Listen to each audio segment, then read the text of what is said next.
नमस्कार, स्वागत है आप सभी का वेदांकुल के ऑनलाइन लर्निंग प्लेटफ़ॉर्म में। आज के इस वीडियो में हम डिस्कस कर रहे होंगे दिल्ली विश्वविद्यालय के एलएलबी कोर्स का कट ऑफ की details. Last year cut off क्या गई थी, इस बार कितने अंक या मार्क्स अगर आपके आ रहे हैं तो आप सेफ ज़ोन में हैं, ये बातें हम आज के इस वीडियो में डिस्कस करेंगे। तो राजकमल जी आपको बताएँगे कि पिछले वर्ष यानी 2023 में कट ऑफ क्या रही है, तो ओवर टू राजकमल जी। आदित्य जी, बात करें लास्ट ईयर की कटाव तो बताने में तो ठीक है, बहुत कम गया था। ऐसे अपेक्षाकृत पहले की तुलना में जो डीओएलएलबी पहले लेता था उसके तुलना में बहुत कम गया था। बात करें लास्ट ईयर में जनरल की कटाव जो 400 में 225 नंबर लास्ट ईयर लास्ट कटाव गई थी और वहाँ पर जनरल के बच्चों को एडमिशन मिल गया था।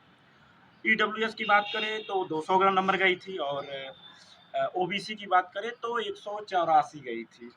और हम जानते हैं कि मतलब पिछली बार जितने भी एग्ज़ाम हुए होंगे डीएलएलबी के उससे मतलब सबसे ज़्यादा कम अगर हम कहें तो ये कट ऑफ गई थी। मतलब अब तक जितने भी हाँ, एग्ज़ाम हुए हैं, उसके अकॉर्डिंग परसेंटेज वाइज़ अगर कट तो ऑफ देखी जाए, बहुत तो अब कम तक की गई सबसे थी। कम कट ऑफ लास्ट ईयर गई थी। हाँ, और एक बात और बताना चाहेंगे, वहाँ 3 सेंटर्स हैं सीएलसी, एलसी1, एलसी2। तो ये अब वो बात पहले वाली नहीं रह गई है कि सीएलसी के हाँ, लिए ही कट ऑफ ज़्यादा जाती है। अब कई लोग ऐसे भी हैं जिनका 285 मार्क्स है, किसी का 265 है, वो हाँ, अब प्रेफ़रेंस एलसी2 पे या एलसी1 को देते हैं। तो अब ये कोई डिस्टिंक्शन नहीं रह गया है। रही बात पिछली बार राजकमल जी भी थे, इनके मार्क्स 270 टू 275 के आस-पास थे, मुझे एग्ज़ैक्ट याद नहीं है। बट इनको याद होगा तो ये भी बता हाँ, भी पाएँगे। बाकी इस साल के अगर कट ऑफ की बात करें तो मैं आपको बता देता हूँ कितना अगर मार्क्स आपके अगर आ रहे हैं तो आप बिल्कुल सेफ ज़ोन में हैं। हाँ, अगर आप जनरल कैटेगरी के हैं बोले तो अनरिज़र्व्ड कैटेगरी के आउट ऑफ 300 जितने कि इस बार 300 का एग्ज़ाम हुआ था आपको पता होगा, उसमें अगर आपके 170 टू 180 मार्क्स अगर आपके आ रहे हैं तो you are very much sure. हम कह सकते हैं कि आप ऑलमोस्ट श्योर रहिए कि आपके एडमिशन होने वाले हैं, ठीक है? आप बहुत सेफ ज़ोन में हैं।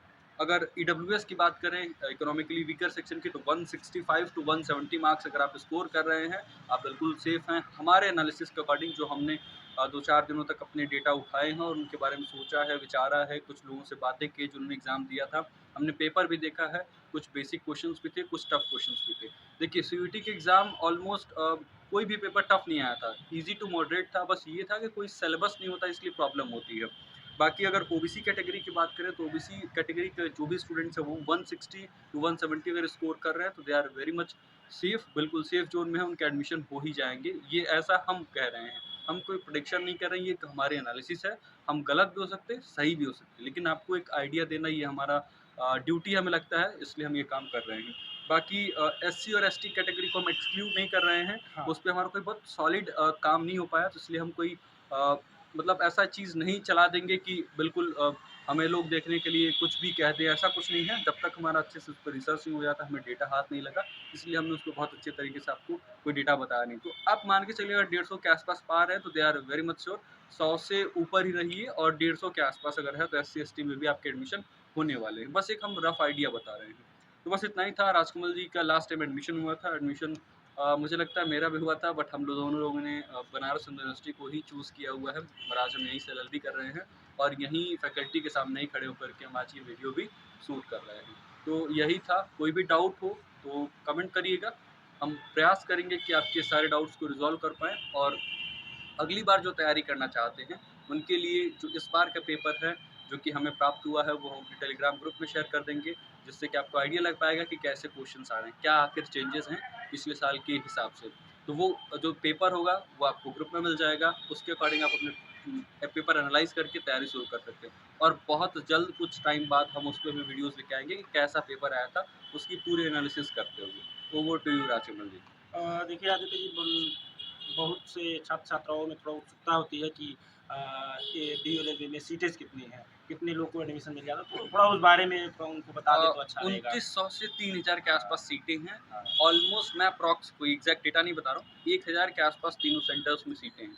1000 सीएलसी में, हाँ, एलसी1 में 1000 और 1000 के आसपास एलसी2 में। तो कुल 3000 के आसपास एडमिशन लेता है फैकल्टी ऑफ लॉ।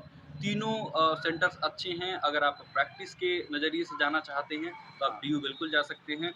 और जो हम लोगों को पता है, जो हमने एक्सपीरियंस किया हुआ है और जुडिशरी के लिए आना चाहते हैं, तो लोग ऐसा कहते हैं जो सेलेक्टेड हैं कि बीएचयू में क्लासेस अच्छी चलती हों और यहाँ पे माहौल अच्छा है। हम किसी यूनिवर्सिटी को खराब नहीं, हम हर यूनिवर्सिटी के जो अच्छे पहलू हैं, जो वहाँ के स्ट्रॉन्ग पॉइंट्स हैं, उन पे ही फ़ोकस करते हैं और वही चीज़ें आपको बता भी रहे ऐसा हैं। कहें कि आदित्य जी लिटिगेशन के माहौल से डीयू अच्छा है। हाँ, बिल्कुल, हाँ, वहाँ पे कोर्स ज़्यादा हैं, तो हाँ। इसलिए हम बस यही आपको हाई कहना कोर्ट, चाहेंगे कि सुप्रीम हमारी कोर्ट्स और सजेशंस है, अ, हाँ, इन्फॉर्मेशन आप तक पहुँचा अदर पा रहे हैं। जस्टिस हजारी कोर्स और भी बहुत सारे कोर्स, पटियाला हाउस कोर्स, बहुत बहुत सारे कोर्स कोर्स हैं, वहाँ तो पे हैं। आपको लिटिगेशन इंटर्नशिप आराम से मिल जाता है और प्रैक्टिकल नॉलेज थोड़ा आपको ज़्यादा मिल जाएगा। और रही बीएचयू की बात, तो हम बीएचयू की बात अलग से वीडियो में करेंगे, इसकी विशेषताएँ क्या हैं, इसकी क्वालिटीज़ क्या हैं, सब व्यवस्थाएँ क्या हैं, सब हम बताएँगे। और आदित्य जी और कुछ अगर आप बताना चाहें तो बता सकते हैं। बस इतना ही था इस वीडियो में, मिलेंगे फिर किसी और वीडियो में, तब तक के लिए खुश रहिए, पढ़ते रहिए। आप सभी का बहुत-बहुत धन्यवाद।